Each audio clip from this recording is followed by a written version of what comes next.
Apex Shadow contains content that may prove upsetting for some listeners. Specific content warnings can be found in the show notes.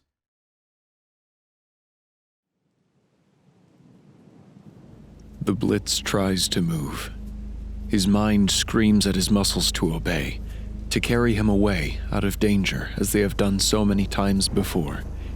In all his years in the costume, running toward fires, outpacing mammoth explosions, beating death to the finish line so many times. The idea that this could be it, that his time could finally have run out, it's almost unthinkable. So that's it, huh? You think, what? What, you spooky fuck?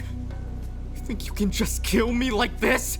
A little electricity and some Nero what's-it bullshit, and you think you're gonna take me out? Fuck you. Do you know who I am? Do you have any idea who you're fucking with? You think you can do this to me? The man looming over him now is clad almost entirely in black, save for a few splashes of bright red. The collar of his long, dark coat. A utility belt encircles his waist. Thick, plated gloves. And of course, the wide, glowing lenses, staring into the Blitz's soul. Those are red as well. Against the matte black of his pointed-eared helmet, it's impossible for the Blitz's gaze not to be drawn to them, like some hellish abyss. I'm a fucking superhero! The man in black draws a massive, high-tech pistol from his coat. There, on the roof, in the chill of the rain, the Blitz is very much afraid to die. And the man in black has just 3 words. Good for you.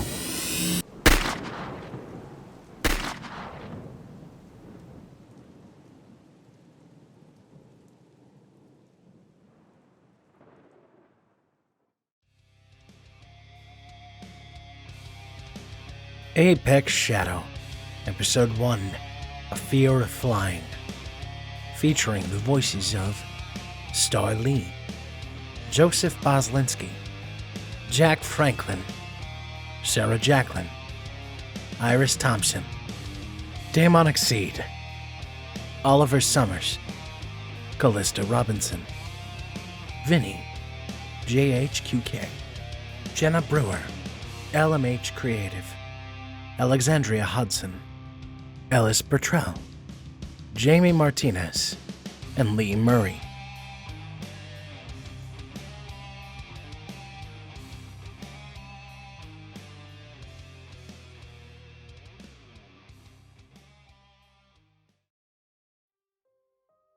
Detective Kavanaugh remembers being a little girl in a time when the skies were clear of the men and women in capes, tights, and battle armor. She also remembers a time when she would see the capes and think that they were so wonderful, so beautiful, that she was so blessed to be living in a world that saw fit to make such dreamlike spectacle into reality. Now, she stares out across the city with a dead hero just a few yards behind her, and all she can think to say for herself is... Shit. Hey, detective, we found this. Looks like it might be some sort of tech. Deader than my last marriage, though. Your marriage would probably be in better shape if your humor didn't suck so much, Morrison. I didn't... Let me see that. Sure. Of course. Just like the last one. What you mean, detective? Was I talking to you? I'm sorry, I was just trying to help. This thing, whatever the hell it was, this charred and subsequently waterlogged mess of shit used to be, was probably part of the setup our perp used to bring down the bitch back there. The Blitz? Yeah, that's what I said. Anyway, similar wreck to useless gadgets at previous crime scenes, same fucking guy I've been after. I bet my OT on it. You could have cleaned this shit up. Plan everything you'd have to, but this isn't gonna lead anywhere, is it? I wanted us to find it. Kate's mind is racing. The Grave Knight, Adam's Song, Dr. Dare. 3 costumed criminals have already been killed. Now a so-called hero. This changes things. Hey, so you think our guy's a supervillain or what? Don't use that word at my crime scene, Morrison. This isn't a fucking comic book. I'm just saying. Laura Jennings sits across from the quiet man, and her brain keeps yelling at her that she's wasting his time. But all Mr. Dobson has ever done is listen. He has never judged her. Not in all the time she's been trapped here in hell. Not even when she'd told him she was glad to hear the Blitz was dead. He's hurt you, Laura. The things he did to you were unconscionable. The good the public knew him for doesn't change any of that. You don't owe him any compassion. And that's the thing. Mr. Dobson always knows what to say. Never loses his patience with her. Never misses an appointment. Always on time. It's so many little things. And there are times when she thinks he might be the closest thing to a friend she has left. He's been dead for 3 days now.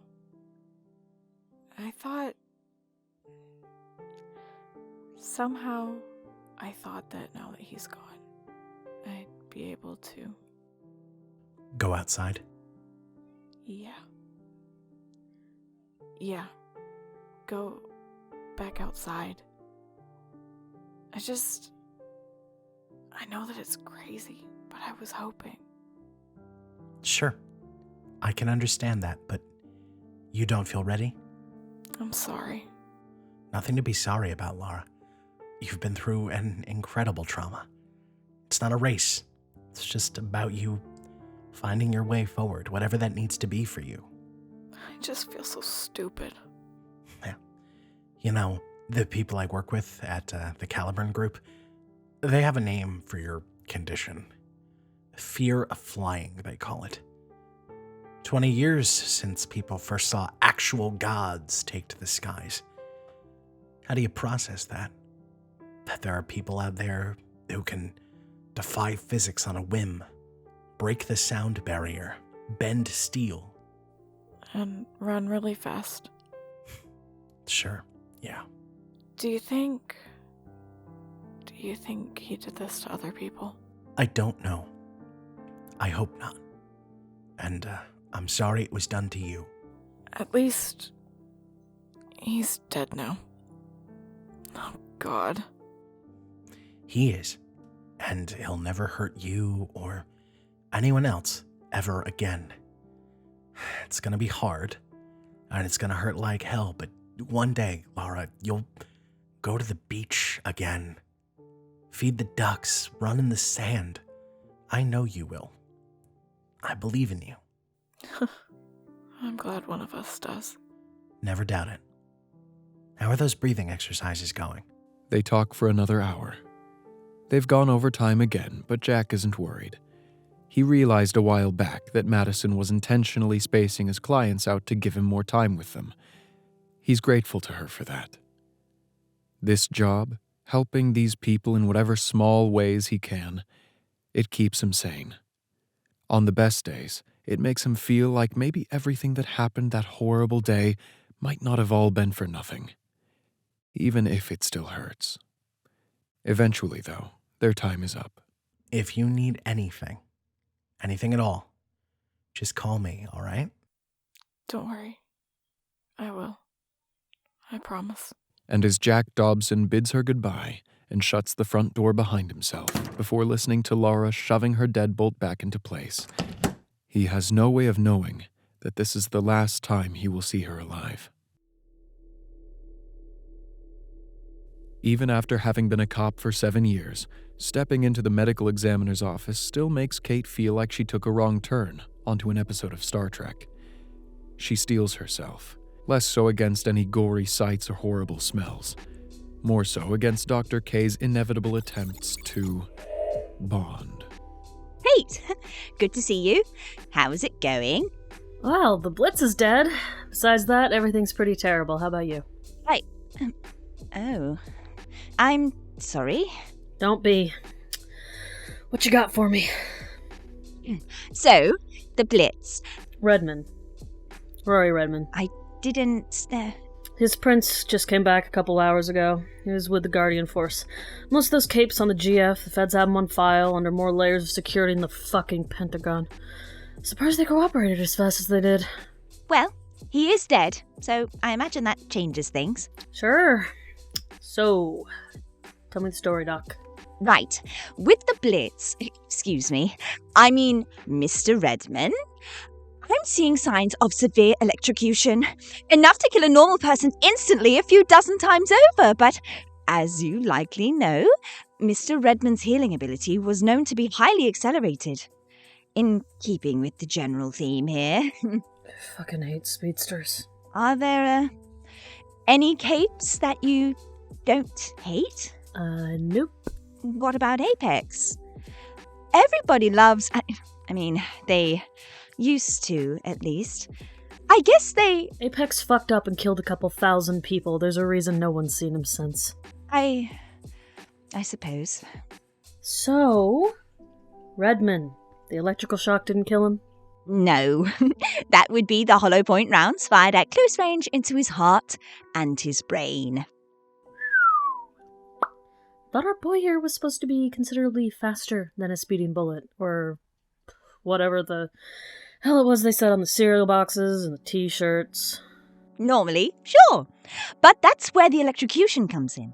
Even with his powers, that much electricity would have had his muscles jumping around inside his skin like bacon in a frying pan. There's no way he could have run away from this. Well, sounds like my guy, all right. The, Cape Killer? The rumoured man in black? Jesus Christ. Is that what they're calling him now? Does every single one of these spandex-wearing fucks need a name? Well, it's certainly descriptive. So's the perp, or that murderous asshole, or this motherfucking gun-toting anarchist. Jesus, I hate this fucking town. I hate to break it to you, Kate, but there are people rallying around this guy. The people he's taken care of so far were guilty of horrible things. I've seen some of their work. Yeah? Let me tell you something, Doc. The world is full of tragedy. The second we started turning a blind eye to jack-offs with spandex on their dicks trying to do our jobs was the biggest tragedy of all. Are you mad? No. Ecstatic. Thanks, Doc. You're welcome. In Detective Kavanaugh's mind, she's one of the last bastions of sanity in a world that's gone completely mad. It makes her head hurt. It makes her want to be a little girl again, safe from all this nonsense, looking forward to the future, unaware of all that's waiting for her and the rest of humanity. It also makes her desperately crave a drink. But first, she needs to break some bad news. Jack has just been to see Michael Pierce, a 10-year-old boy whose world was shattered when a man calling himself a hero threw a car at a woman seemingly made of concrete. The glass sent flying in the aftermath did irreparable damage to his spine. He may never walk again. Jack desperately wants to encourage him, give him comfort, but what could he possibly say? He's still trying to figure that out, even now. And all the while, he feels restless, agitated. Yes, he wants to help the boy, but what he also wants to do, really wants to do, is find that fucking careless prick in the costume who didn't even know what he'd done, take his face in his hands and... Shit. Yeah. Jack, how'd it go with MP? Just finished the intake. About as well as can be expected. That family's gonna need, a lot of help, Madison. Those bills are... Say no more. We'll take care of it. And I'm already in conversation with Dr. Reed over at Heartsong Medical. We'll see what he can do for the boy. That's good to hear. We can't help everyone. We're damn sure going to help whoever we can. I know. Anything else you've got for me? God, no. You've been working for 14 hours. Go home. Get some sleep. Sleep?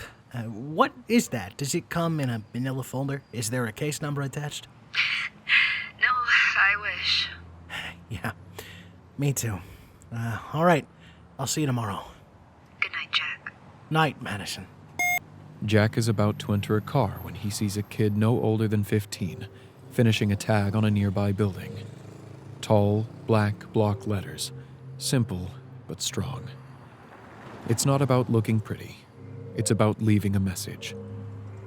Beware the man in black, it says. Without thinking about it, Jack calls out to the kid. You think he's real?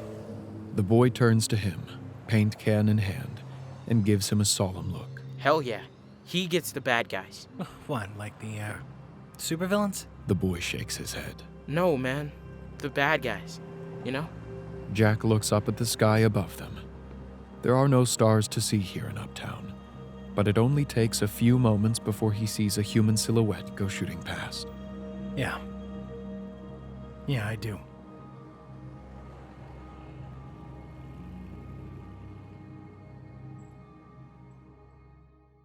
Margot Redmond seemed to already know that her husband was dead. By the time Kate knocked on her door, the now widow was already red-eyed and considerably drunk.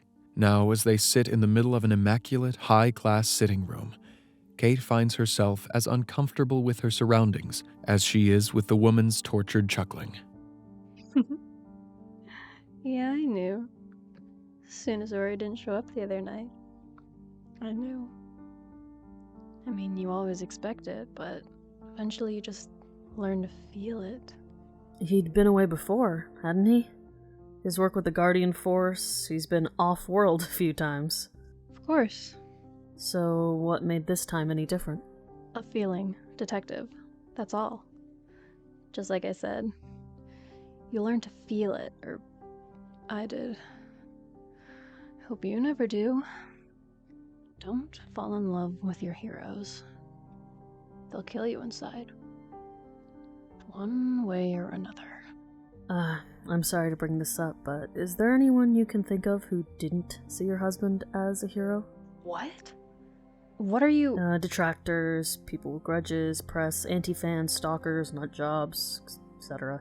Rory fought supervillains all the time, detective. Oh, of course, sure. But none of them have taken credit, Miss Redmond, so I have to work this out from another angle. I see. Yes, of course, right. Kate can already feel herself slipping. Not for the first time in the last few years. She wonders if she's cut out for this. This is a grieving woman, and all Kate wants to do is nail her dead husband to the wall.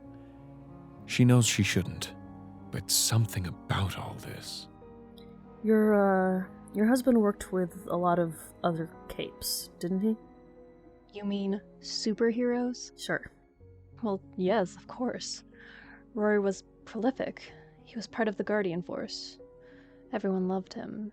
Grave Knight, Adam Song, Dr. Dare. Do any of these names mean anything to you? Well, Grave Knight, I know, but only in passing. I think Rory fought him once. He was typically one of Steampunk's rogues, but Rory tried to help whenever he could. A real hero. Oh, yeah, naturally. But the others, no, I don't think. If he ever fought with them, I don't think he mentioned it. Sure. Sure. Do you know any reason they might have been targeted? What? No, Wait. You don't think that the same person who killed Rory might have been the one who killed them? Well, I am certainly looking into every possibility. Detective, please. You have to understand. This is difficult for me. I always knew something like this might happen. Rory had so many enemies. Monster men, aliens, mad doctors, and lying whores. Lying whores. Oh, you know, Detective. You said it yourself. The media, the tabloids, they'll all be calling once the word's out looking for scandal. Rory was never perfect, but he saved lives. He saved mine. He gave his life for this world, and now a week from now, a month from now, he'll be a 5-second soundbite in some shit-tier documentary. These people shouldn't get to say whatever they want about my dead husband. I'm sorry. I'm sure you are. Was there anything else? I have grieving to do. Yeah, of course. I will call you if there's anything else, Mrs. Redmond. Thank you for your time.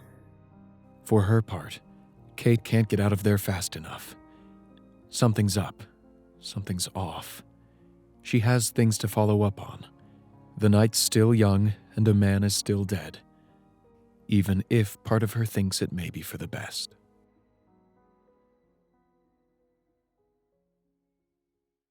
Once the detective leaves, Margot sits still for a long while, rolling her drink in her hand, watching the ice cubes clink against the glass.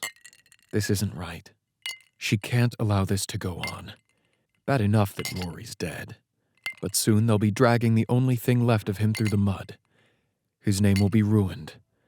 That sniveling, lying bitch will open her mouth again, and then forever people will... I don't fucking think so. She lurches from her chair, stumbling, very drunk now. But if she does this, once she does this, she knows it won't be a problem anymore. The safe hidden behind their family portrait was made to order, a gift from their honeymoon. As she reaches for it, sliding her shaking hand across the space-age metals and plastics, she hears her dead love's voice in her head. This costs a fortune, but if it keeps you safe, it'll be worth it. Remember, babe, only use this in a serious emergency. If everything's totally fucked beyond belief, if something happens to me, if my enemies find you, it's a one-shot deal, and the effects will be gone in 72 hours. Why would I ever need it? You'll always come running for me, won't you? You know it, babe. But it'll make me feel better, knowing I've got a backup plan. All right, Rory. Don't worry. Emergency only. That's my girl. I love you. I love you too. Margot presses the flat of her palm against the safe.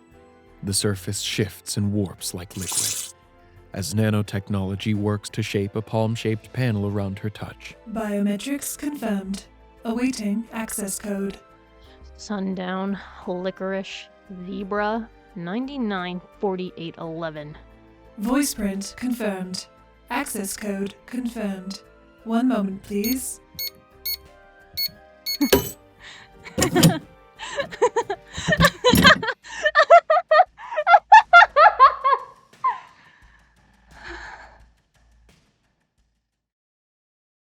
Kate tried to sleep last night after talking to the widow Redmond.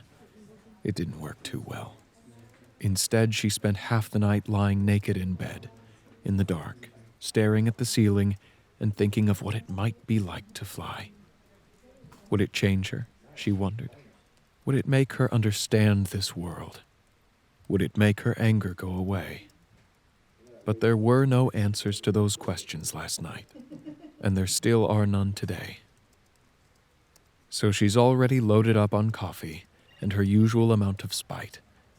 And now she's just trying to do her damn job. Hey, Kinsey! Don't touch my shit! The fuck are you on about, Kavanaugh? My stapler, man. You took my fucking stapler. Again. No, I didn't. Don't lie to me. I didn't. Oh. Shit. Hold on. Yeah. Give it. Sorry. Here. I meant to put it... I just requalified at the range, Kinsey. Don't touch my fucking stapler. Milton? Learned his shit from me. What? Why does no one understand my fucking movie references? Fuck! Office Space. Fucking thank you! Maybe there's hope after all. Okay, let's see. Recent files pertaining to the Blitz, 5 years back maybe. Let's start there. Commendations. Lazy fucking reports. Show of hands. Who's surprised? So many PR handjobs, I feel physically ill. Complaints. Wait, what? What the fuck? Kavanaugh. My office. What a coincidence, Cap. I was headed that way anyway. It's her attitude, right? It's gotta be her attitude. What's wrong with her attitude? Come on, man. I kinda like it. It scares me. Pussy. You gonna eat that donut? Kavanaugh, do you know why you're here? Ooh, is it to fight crime? I hope it's to fight crime. That sounds cool. Been itching to do that. Let me You are here in my office because of my attitude. your attitude. Yes, exactly. Shit, that was my second guess. I should have led with it. Kavanaugh, help me out here. You know half your coworkers are scared of you. Really? Why? What's wrong with them? Kavanaugh. I'm serious. If they're scared of me, what good are they against one of those freaks in tights with the shock gloves or the freeze breath or the laser dicks or whatever? Laser dicks. It could happen. You don't know. What's your issue with capes, Kavanaugh? Respectfully, sir. This ought to be rich. Why don't you have an issue with them? Why don't they piss you off beyond all conceivable fucking measure? Ever since I came here, I feel like I'm the only one who hasn't lost my fucking mind, sir. Kavanaugh, what do you want me to do? Huh? Exactly. What do you want me to do? Even after everything that happened, the mayor still goes on vacation wearing Apex merch. Yeah, well, the mayor's an idiot, Cap. Alright. On that, we agree. Fucking great. Hooray for me. Answer me this, Cap. Why is there a public safety restriction that I've never fucking heard of before today, locking me out of 6 different complaints filed against Rory Redman? Who? Oh, for fuck's sake. The Blitz. Which restriction? SH27. Whatever the fuck that means. Would you like a drink? Always. But right now, I would like an answer. Kavanaugh. Kate. You wanted to work the Kate cases. Yeah, that's right. You know why you got that detail so easy? You sure as hell haven't been a cop nearly as long as some. Don't keep me in suspense, Cap. Because nobody wants it, Kate. Don't you get that? Nope. Go ahead. Why don't you explain it to me? I'm ecstatic. I love learning. Kate, maybe you haven't caught on to this yet, but do you realize how nearly impossible it is for regular cops to investigate crimes involving these people, much less prosecute? And still, I get the death stare. Great. Look, super speed, Kate. Flight. Telepathy. Telepathy, Kate. Jesus. How the hell do you nail some psycho who kills people by thinking real damn hard? For God's sake, some of them become entirely different people, or things that don't exist. It's a forensic nightmare, and half the time, the nightmare is wearing spandex from head to toe. Want to know what all that means for Comstat numbers? Not to mention public anxiety. So, I shouldn't care about doing my job then, because it's hard. That's not what I... Thank Christ. What? Yeah. Yeah, she's right, yes. Wonderful. No. That's perfect. What sarcasm, Sergeant? You'll be happy to know that this meeting is over. Weird murder. Over at Simone and Grant. Probably Cape shit. What's SH27, Cap? Complicated. Go. Simone and Grant. And Kavanaugh. Work on your fucking attitude. That's pretty sexist, Cap. Yeah, it probably is. And I don't care. Now excuse me, because I need to drink about you. When Kate first enters the home of 26-year-old Laura Jennings, the smell of blood hits her like a truck before she's taken more than 3 steps into the house. The place isn't very big, and when she steps past 2 techs in a uniform rounding the corner into the living room, she sees where it's coming from. Everything's painted red, from the carpet now crusted over beneath their feet to the walls, the ceiling, the furniture, everything washed in blood. Just like the dead body of the woman at the center of it all. Jesus fucking Christ. Ghastly one, isn't it? Dr. K approaches. Kate hadn't even noticed her yet, but she recovers her composure quickly. Don't we usually bring the party to you? Sure. But they were afraid to move her, so I decided to come down and do some preliminary analysis at least. Afraid to... Why? Well, see this. Dr. K indicates the dead woman's face. Her eyes gone empty, then her lips. Both are leaking with fluids, not just blood. Other things too, things from inside her. Near as I can tell, she was stabbed. A lot. I lost count at 700. I was about to start again when you came in. Fuck. But that's not the worst part, I would say. I mean, none of this is great. Who wants to be stabbed 700 times, or at all? But if I had to choose, like, if you put a gun to my head... Doc. Right. Sorry. She was liquefied. What? Well, her insides were, at least. Looking over her initially, it looks like, in addition to the stab wounds, someone applied intense, repeated force to her body. Dr. K gestures to the macabre fountains of blood stretching out all around them. That's why there's so much blood, I think. I'll have to bring her back to my lab to know for sure, but so far, my guess is someone beat the world record in stab wounds, then decided it wasn't enough, so they... So they shook her up till she fucking exploded. Yeah, that's my theory anyway. Sometime earlier this afternoon, blood's still relatively fresh, so she... Who? Hey, you. Mitchell, right? I'm a few steps behind here. Who called this horror show in? Neighbor lady. She brings Laura. That's the Vic, Laura Jennings. She brings her groceries sometimes. She said Miss Jennings had some kind of phobia. Wouldn't leave the house if it was on fire. So she saw this shit. Yeah, afraid so. She's barricaded herself back in her... Get a statement from her. And get some more of our guys start canvassing, see if anyone saw or heard anything. Yeah, of course. Oh, look at this. Business card. Worn all to hell. She was seeing those people at Caliburn, maybe. Or thinking about it. For her phobia, or whatever. From within the evidence bag, Kate regards the simple black and white business card emblazoned with a small shield emblem on the front. Caliburn Services, Jack Dobson, LCSW. Jack Dobson. Why does that name sound familiar to me? Caliburn's the company the mayor contracted to help after the downtown tragedy. They handle counseling and outreach for the entire city. Maybe you've met him before. Maybe. Shit. Their office closes in less than an hour. Wait, you're going there now? The fuck else am I gonna do here, Mitchell? Unis are canvassing, the doc and her worker bees are sciencing. I'll follow up with the neighbor later. She's no good to me right now. There's nothing here but... blood. And a whole lot of misery. And what I want is answers, and I'm tired of not fucking getting them lately.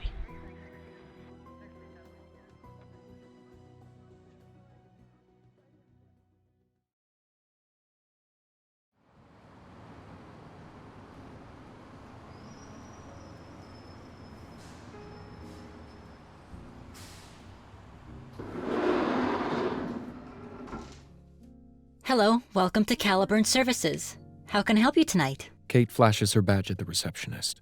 This place is already making her uncomfortable. Too modern. Too pristine.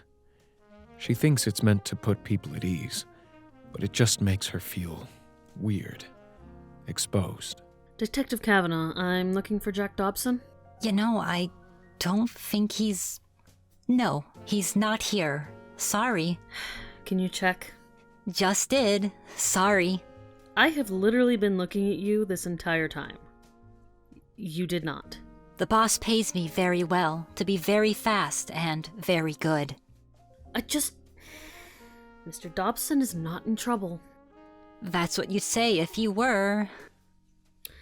I just need to ask him a few questions about... You know, he's one of the nicest people I ever met.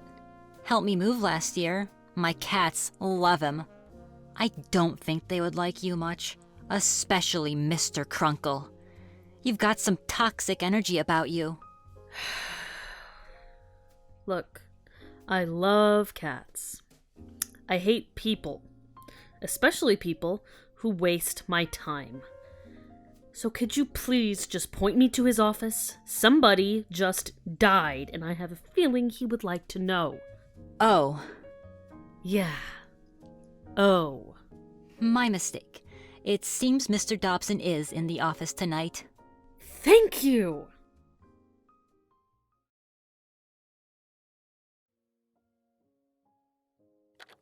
Jack tells himself he should go home. If Madison were in the building right now, she'd be all but shoving him out the door. Even if he tried to argue about the huge backlog of paperwork, she'd tell him there would always be more paperwork, and she would be right. But still, it's not as though anything is waiting for him back home. Just memories. Too many of them. A locked room, an empty bed. He'll have to go back there eventually. What's wrong with putting it off just a few more? Jack Dobson? The woman who just let herself into his office is tall, with an athletic build.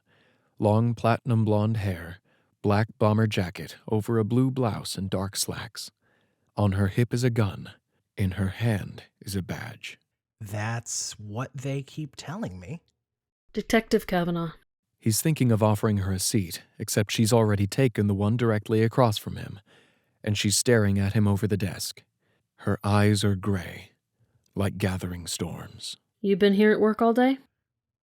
Yeah, I have. What can I do for you, Detective? A woman was murdered earlier this evening. Laura Jennings. Does that name mean anything to you? Wait, Lara's dead? So that's a yes, I'll take it. Yes. What happened to her? Was she a client of yours?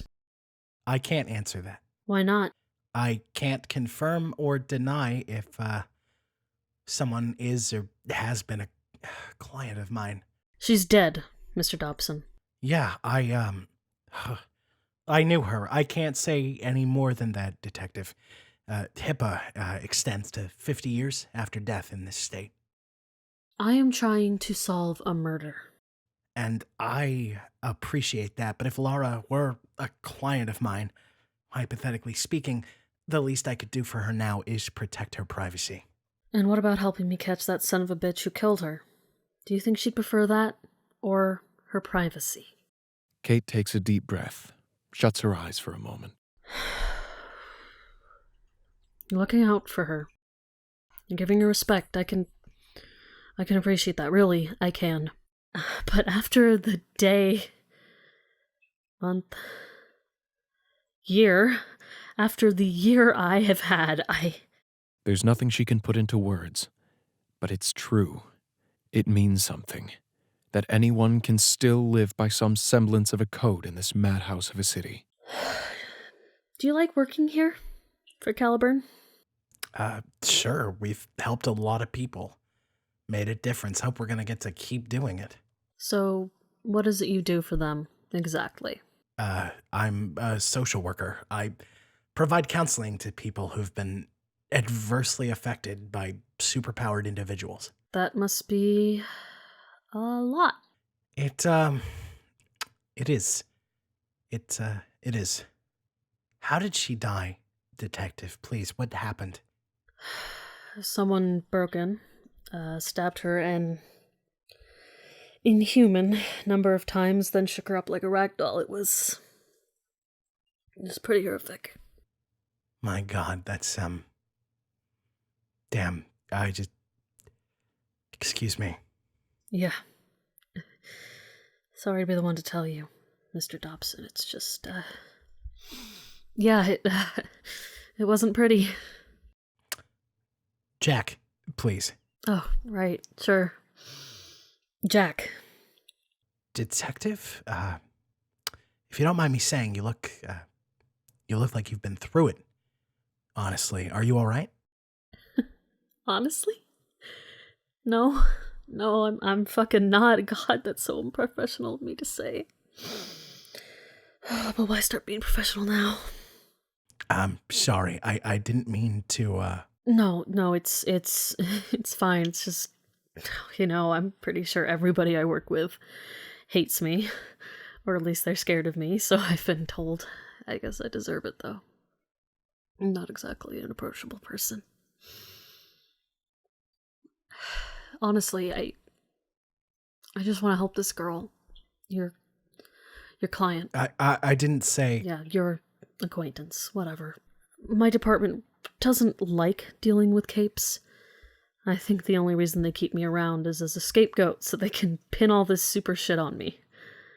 When I finally collapse under the weight of it all, they'll probably just throw a fucking parade. It's just... these people, for all their fucking power, they just shouldn't get to... They shouldn't get to just do whatever they want. You know? Yeah. Yeah, I do. Detective, I've seen a lot doing this job. Horrifying stuff. My job is to help people navigate their struggles. That necessitates being witness to, well, a whole lot of trauma. Sure. Take, for instance, this one client. They were kidnapped and sexually assaulted by a speedster, they said. Grabbed up, violated, dumped like trash. 3 separate times, within a week. An alarm starts screaming in Kate's head. Formerly disparate pieces start snapping together, horrible kismet at work. A dark picture is forming in front of her. Wait. Did you say a speedster? Do you mean the Blitz? Did he do that? I didn't say that. Not a lot of speedsters around, though, or they're surprisingly rare. All things considered anyway, the police were useless, sorry to say. Does sound like them. Any attempt this survivor made to file a complaint, they were stonewalled. Even the ones who seemed to believe them still treated them as though they were radioactive. So after a while, they just gave up and shut themselves off from the world. Not the first one I've seen it happen to. Won't be the last, most likely. Wait.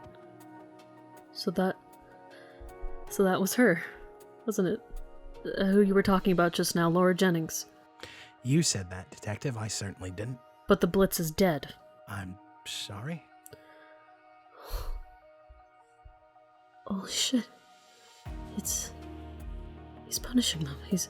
Detective? But who would just single this girl out? She's been living her life in solitude. Who the fuck would Oh, shit. Lying horse. Right, of course, lying horse. Detective? Sorry, it's kind of my thing. I was talking to myself very earnestly. Out loud. Can't make stakeouts too easy. On the contrary, actually, it helps keep me awake. I have to go follow up on something. Excuse me. If I need anything more from you, Jack, I'll give you a call. I've already got your number. So, sorry about your friend, Laura. Me too, Detective. Thanks, I appreciate it more than you know. Hey, it's, Kate. It's Kate. If that's alright with you. Of course. Nice to meet you, Kate. Same to you, Jack. Be careful, please. Whatever you're about to do, whatever lead you're, be careful. Oh, that's sweet. But I am physically incapable of being careful. Well, still. Yeah, be seeing ya. I'm over here trying to do my fucking documents, and I got my fucking keyboard here, and I can't save my fucking documents like any normal human being used to save shit. Like, I just gonna print it out, I put it in a folder. No! I gotta click fucking Control, Shift, P, S, random fucking video game cheat codes and shit up on my keyboard. I don't even know what to do, but what are even pinkies for? Why do I even have to click the fucking Control key? Pinkies are like a vestigial structure we don't even use anymore. Fucking... for like gorillas like peeling fruit or some shit. I shouldn't need to use it to save my sensitive police documents on very important cases when I may lose it by pressing the big red fucking X up in the top corner that really is inviting for me to click. And then it's just not gonna tell me that something's wrong. It's just gonna delete my document. Like, oh, I got you. Ha! Look at that. Look, that's so funny. Morgan! What's up, Katie K? Don't call me that. Right. Sure thing. I need a favor. Yeah, what sort of... Oh, fuck me. Is that's from Gianno's, isn't it? Freshly baked for my favorite detective. That is an absolute lie, Katie K. Everyone knows you hate us all. Yes, but I respect you, Morgan, and I really need your help. Fair enough.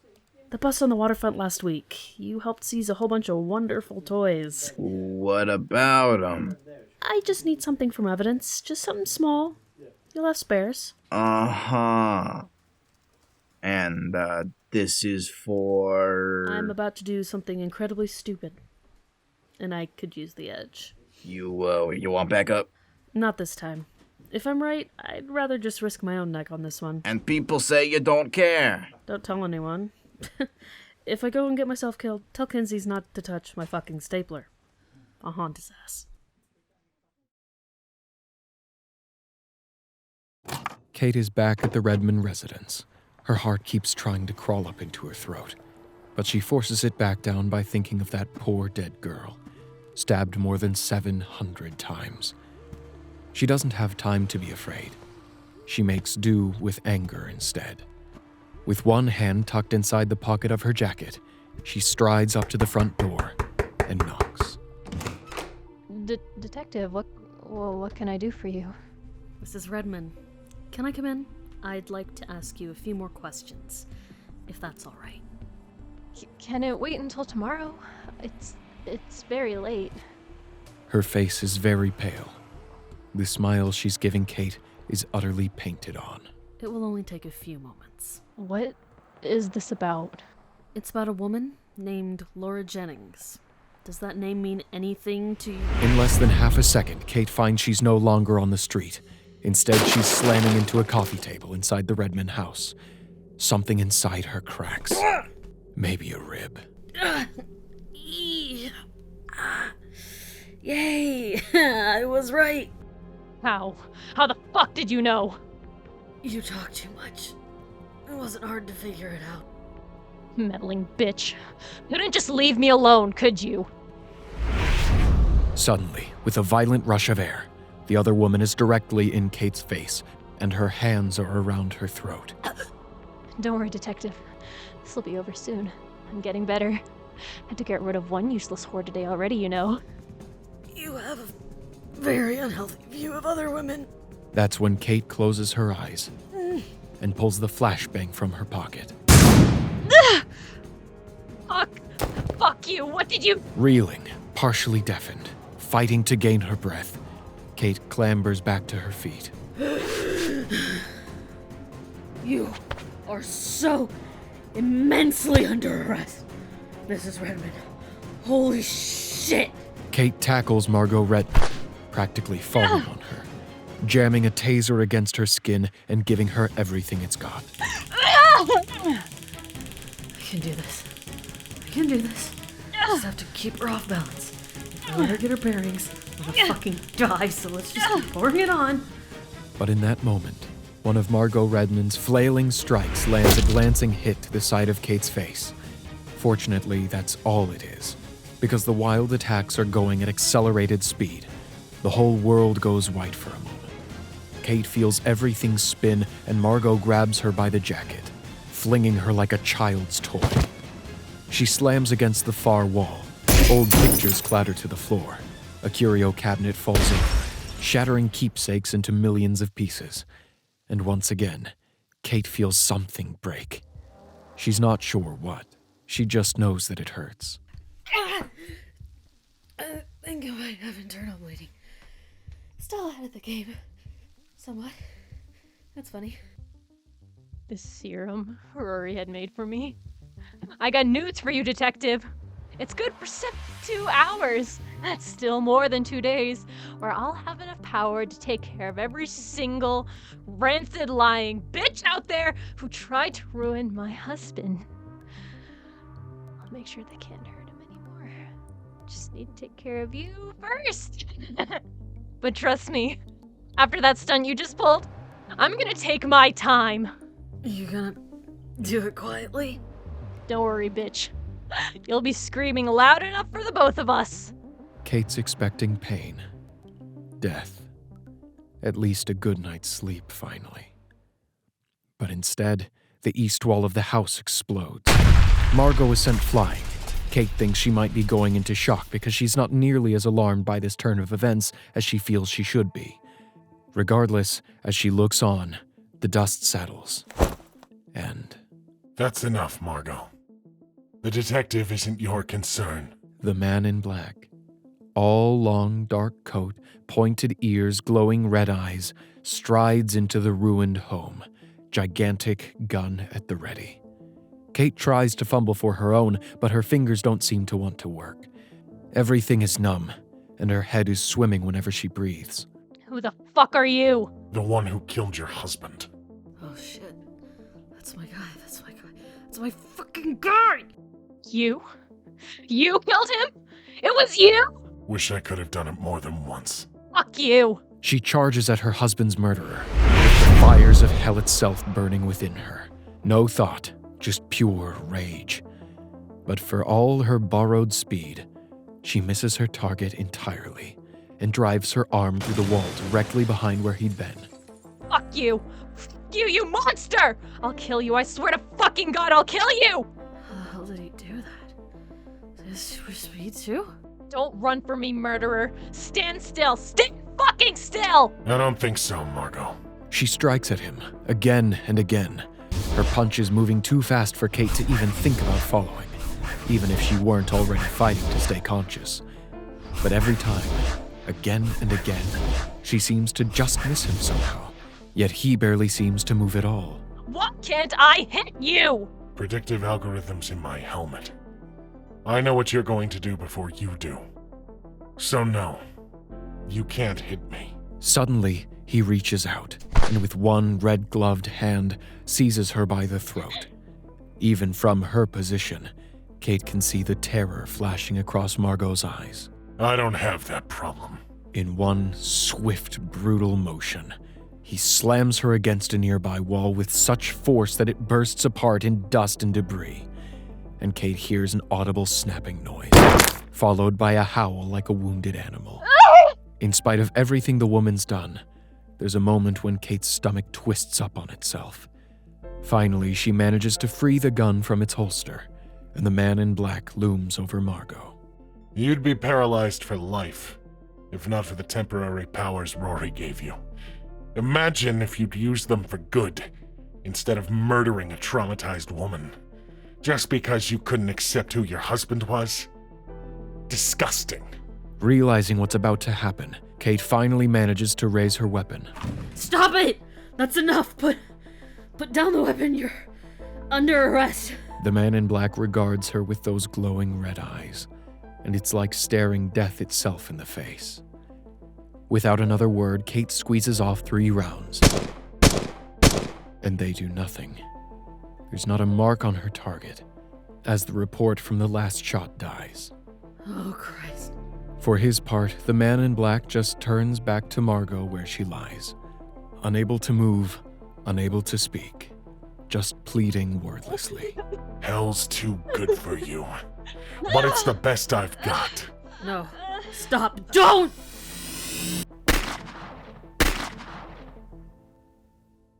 She was a lot easier than her husband. But I guess that's what happens when you've only been playing God for a day. As he strides towards her, Kate loses her grip on her weapon, for all the apparent good it'll do. She wonders if she's about to die after all, and the man in black looms over her. Stay out of my way, detective. Maybe she closes her eyes for a moment. Maybe it's longer than that. When she opens them again, he's gone. But now, at least, she can hear sirens in the distance. She thinks she's going to be all right after all. Even so, she's still tired, shaken, and in pain. She finally met her phantom killer, and he probably saved her life. Really, there's only one thing left she can think to say. Fuck!